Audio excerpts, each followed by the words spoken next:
wabarakatuh.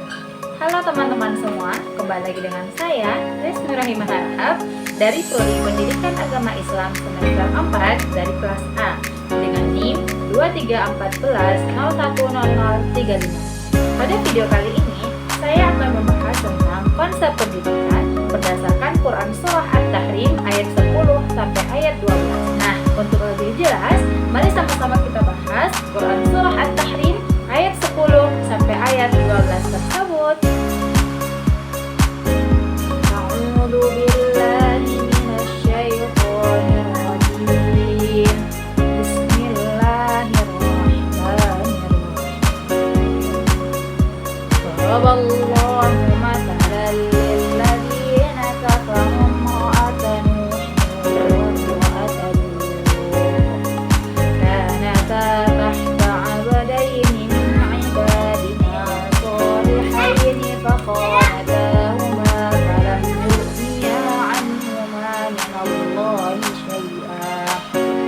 falam yughniya 'anhuma min Allahi shay'an wa qila adkhula an-nar ma'a ad-dakhilin.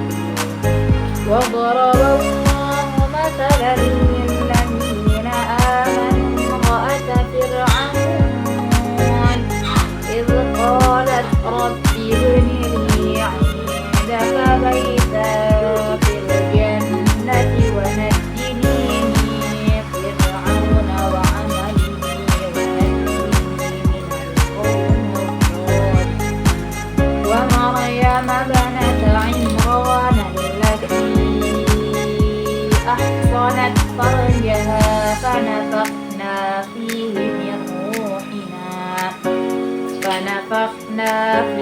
من روحنا وصدقت بكلمات ربها وكتبه وكانت من القانتين.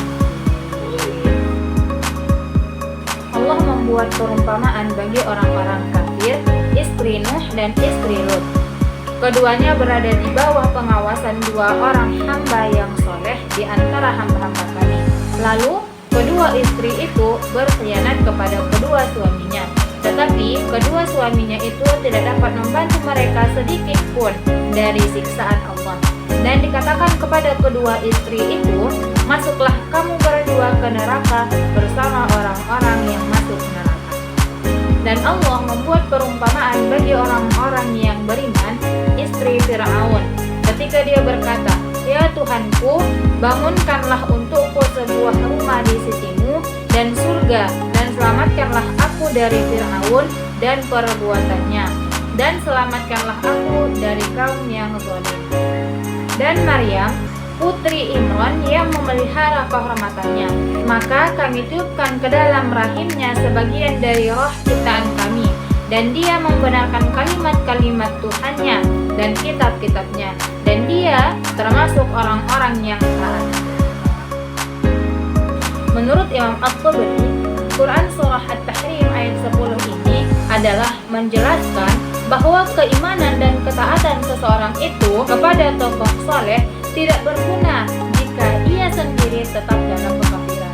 Nah, di dalam ayat ke-10 ini Allah hendak memberikan peringatan kepada orang-orang kafir dan dengan memberikan perumpamaan bahwa di sini perumpamaannya adalah istri Nabi Nuh dan istri Nabi Lut, di mana sesoleh-solehnya orang yang berada di dekat mereka, kalau mereka tetap melakukan kekafiran, maka tidak ada gunanya mereka dekat dengan orang soleh tersebut.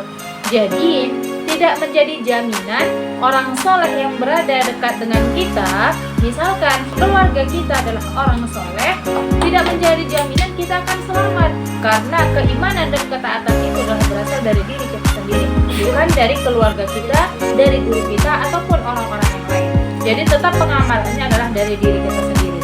Nah, jelas sekali di dalam ayat ke-10 ini, istri Nabi Nuh dan istri Nabi Lut tidak selamat walaupun mereka memiliki suami yang mana suami mereka ini adalah seorang nabi. Jadi mereka tetap tidak selamat. Jadi kesimpulannya adalah hubungan keluarga dengan orang soleh bukanlah menjadi jaminan keselamatan. Sedangkan pada ayat ke-11 ini adalah perumpamaan bagi orang-orang yang beriman, di mana dalam ayat ini Allah memberikan perumpamaan itu adalah seorang istri dari raja yang paling zalim pada masa itu, di mana raja ini adalah Fir'aun. Nah, Fir'aun memiliki istri yang bernama Asiyah. Jadi, Asiyah ini adalah seorang wanita yang begitu taat kepada Allah. Walaupun dia berada di dalam kerajaan, yang mana dalam kerajaan ini sudah pasti ada kemewahan duniawi, ada kekayaan, dan juga suaminya adalah raja yang paling zalim yang selalu mengancam orang-orang yang beragama Islam. Walaupun demikian, Asiyah tidak tergoyahkan imannya. Bahkan dia tidak takut kepada suaminya, walaupun suaminya itu begitu kejam dan selalu mengancam. Dia tetap lebih mendekatkan diri kepada Allah, lebih takut kepada Allah. Bahkan dia meminta dan berdoa kepada Allah, bukan hanya sekedar meminta surga, tetapi dia meminta kedekatan kepada Allah dan meminta agar Allah membangunkan baginya rumah di surga. Jadi di dalam ayat 11 ini Allah memberikan perumpamaan yang begitu luar biasa keimanan dari Siti Asiyah ini kepada orang-orang yang beriman. Pada hakikatnya, jika seseorang itu ingin mendekatkan diri kepada Allah, maka ia ingin mencari seorang tauladan ataupun mencari yang bisa ia tiru keteladanannya itu adalah banyak sekali. Di antaranya adalah Siti Asiyah ini, dan juga ada juga Maryam, di mana Maryam ini adalah perempuan mukmin yang menjaga kesucian dan kehormatannya dengan sangat ketat.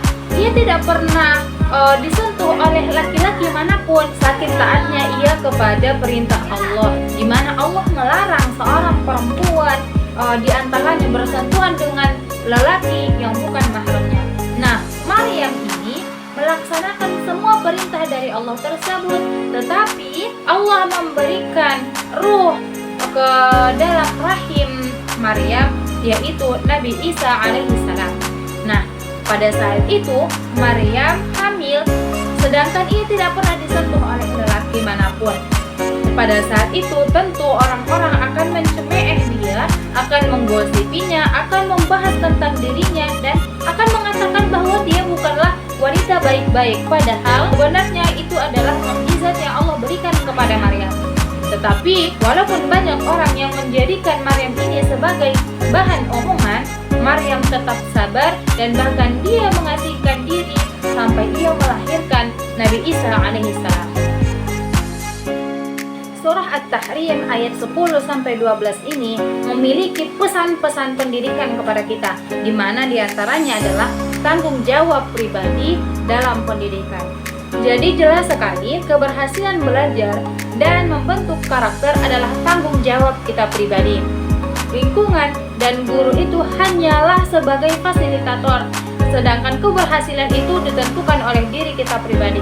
Seperti di dalam ayat 10 ini jelas sekali bahwa sedekat apapun istri Nabi Nuh dan Nabi Lut dengan suaminya, yang mana suaminya itu adalah seorang nabi, tetapi tidak menjamin keselamatan mereka, melainkan harus diri mereka sendirilah yang menyelamatkan pribadi masing-masing.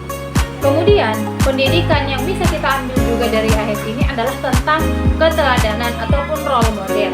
Jadi kisah dari istri Fir'aun yaitu Asiyah dan Maryam ini memperlihatkan bahwa figur teladan itu sangat penting dalam pendidikan. Oleh karena itu, seorang guru dan juga orang tua harus menjadi contoh tauladan kepada anaknya untuk membentuk akhlak dan ketaatan kepada Allah Subhanahu wa taala. Kemudian, nilai yang terakhir yang bisa kita ambil itu adalah tentang keteguhan di dalam lingkungan. Jadi, pendidikan itu harus membekali peserta didiknya untuk tetap teguh dalam nilai-nilai kebaikan, meskipun berada di dalam lingkungan yang buruk atau penuh dengan tantangan.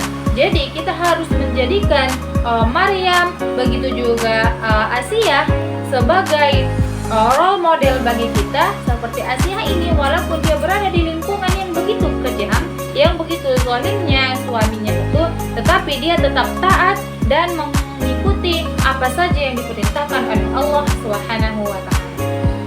Nah, bagaimana teman-teman? Begitu banyak ya ilmu yang kita dapatkan dari surah At-Tahrim ayat 10 sampai 12 ini. Nah, untuk itu teman-teman, mari kita menjadikan Asia dan Maryam sebagai role model bagi kita, dan kita harus meneladani sifat-sifat yang mereka ajarkan di dalam Al-Quran tersebut. Sekian dari saya, akhirul kalam. Assalamualaikum warahmatullahi wabarakatuh.